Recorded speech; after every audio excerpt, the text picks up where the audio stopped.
The Great Altar Window.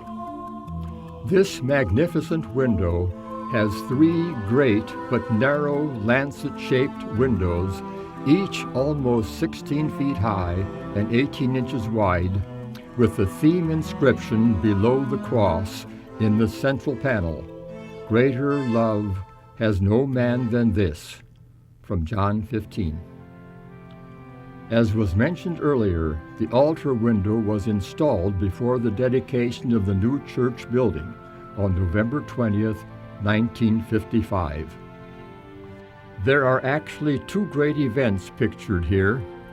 One, the somber Last Supper of Jesus and his disciples, and the other, the painful one of our suffering Savior on the cross. Each scene needs some explanation. In chronological order, the lower scene of the Last Supper is obviously earlier. There are 12 disciples present in this scene, and one is standing with his hand over his mouth by our Savior's left side. His very appearance indicates that this is the traitor Judas Iscariot. So this scene is before the Lord institutes the sacrament of the Lord's Supper. Behind the reredos, or the altar wood carving, is an inscription in the lower part of the center panel which reads, "This do in remembrance." Unfortunately, the reredos block the last two words, "in remembrance," and few people have ever seen them. The words "this do," however, can be seen by the golden circle, which really is a depiction of the host used in the celebration of the Lord's Supper. Unseen below the golden host is the chalice with wine. In the crucifixion scene, we see the Savior on the cross with nails in his hands and feet, which to us is the central event in all human history. As the Apostle Paul said to the Corinthians, "I am determined not to know anything among you save Jesus Christ, and him crucified." The crown of thorns from the Savior's brow lies at the foot of the cross, an indication of the Lord's triumph over sin and death. Note, too, that three pointing fingers of Jesus' right hand indicate the triune God. This same reference to the three fingers of Jesus indicating the Trinity can be seen in the resurrection window, the ascension window, and in the clear story window of Abraham with the figure of the promised Savior, and the words of the Lord God, "In thee shall all the families of the earth be blessed." The altar window also uses symbols which are not biblical, but which can be interpreted in a biblical way.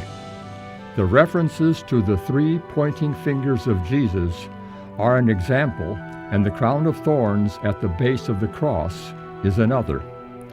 Here are some others. The two intertwined triangles at the very top of the windows are a symbol for the Trinity, three persons, but only one God.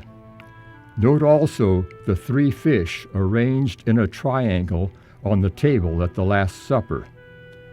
The lily in the hands of Jesus' mother in the left panel is a symbol of resurrection, a symbol we still use to this day. The book in the right hand of the disciple John in the right panel was non-existent in John's day, but it can refer to the scrolls that were in use when John wrote his gospel, his letters, and his revelation. There are two additional symbols which are more difficult, namely the two golden birds in the lower left and the lower right panels.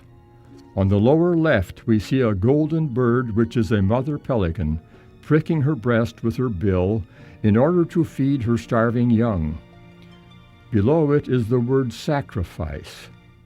Here is the explanation from the Encyclopedia Britannica. Pelicans are naked and black when hatched.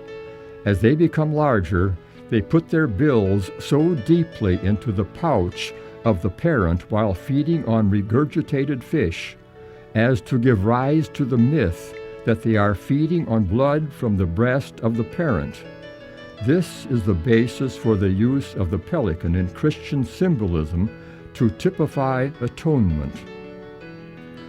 On the lower right, rising from a fire, we see a golden bird called a phoenix, which is a mythical bird of antiquity. Like the pelican, it has nothing to do with the Christian religion except in a symbolic sense.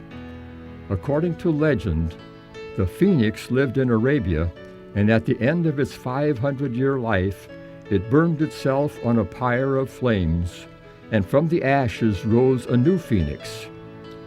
Clement of Rome, who died about 97 AD, and who may have known the apostles Peter and Paul, was the first Christian writer to use the myth of the phoenix as a symbol of the resurrection.